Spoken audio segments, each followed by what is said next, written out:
আমাদের কিছু বেঁধে দেন এখানে আমরা কেটে আপনাকে দেখাতে পারবো আমার সেল কোথায় ওনার সেল কোথায় বুঝতে ছিল প্রত্যেক দিন চোখ বেঁধে হ্যান্ডকাপ পরিয়ে বাথরুমে নিয়ে যেত মাস্ক পরিয়ে বাথরুমে নিয়ে যেত that was our everyday life. আমার 50,000 উপরে আমার হ্যান্ডকাপ করে চোখ করে এই জায়গাটুকুতে কাজ দিয়ে স্টুডিওর মতো এখানে একটা বেড ছিল এখানে তারা এদিকে চেয়ারে বসাতো না ইন্টারভিশন কিন্তু আপনারা আবার কয়েকজন একসাথে থাকতেন নাকি? I never knew you were there. He never knew the interrogation room.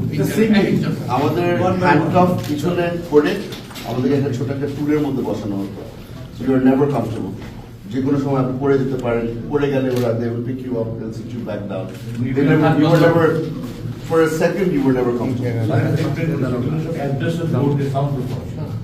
এবং এখন তাদের বোর্ড স্ক্রোল ছিল বলুন এখান থেকে রশি থেকে এখান থেকে বের করে হাত পা বেঁধে টাই করে টাই রেখে রাখবে এবং মোটামুটি রড ছিল লাঠি মোটামুটি পুলিশের প্যাটার্নের মতো লাঠি ছিল তাদের প্রশ্নগুলো কি ছিল আমাকে প্রথমে জিজ্ঞেস করলো আমার RAW এর সাথে যোগাযোগ আছে নাকি না, CIA এর সাথে যোগাযোগ আছে নাকি না, ISI এর সাথে যোগাযোগ আছে না, চাইনিজদের সাথে যোগাযোগ আছে নাকি না, মানে ইট ওয়াজ নেভার এক লাইনে কোনো সময় ছিল না। পরবর্তীতে বলা হলো যে এখানে আপনার থাকতে, আমি জিজ্ঞেস করেছিলাম যে কত মাস থাকতে হবে আরো, ওই যে এটা তো আপনাকে বলা যাবে না, এটা উপর থেকে অর্ডার আসবে। আমাকে ছেড়ে দেওয়ার 3-4 দিন আগে বলা হলো মাননীয় প্রধানমন্ত্রী আপনাকে একটা সেকেন্ড চান্স দিচ্ছে, আপনি এই সেকেন্ড চান্সটা আসলে ঠিক মতো কাজে লাগাবেন। 7 months এবারে আপনার চলে যেতে হবে, দেশ ছেড়ে চলে যেতে হবে, দেশ ছেড়ে চলে যেতে হবে। আমার একটা ফোন নাম্বার দিয়ে mainly why I was so vocal in India and they were operatively and suspected that I become Jamaat Amir and they were doing sir আমরা প্রথমে মনে করেছিলাম যে অনেক বড় একটা রুমের মধ্যে, কারণ ঘেরাও করে রাখতো, লোকজন দিয়ে ঘেরাও করে রাখতো।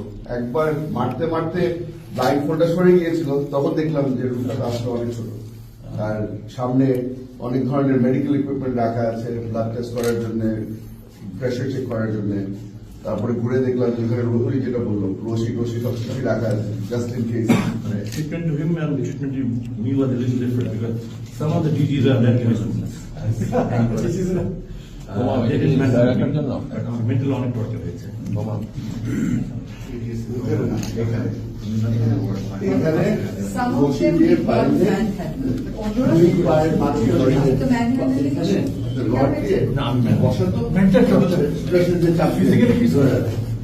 Physical torture directors of my students. Probably that's why they showed it. এগুলা কি ঝুলা রাখার?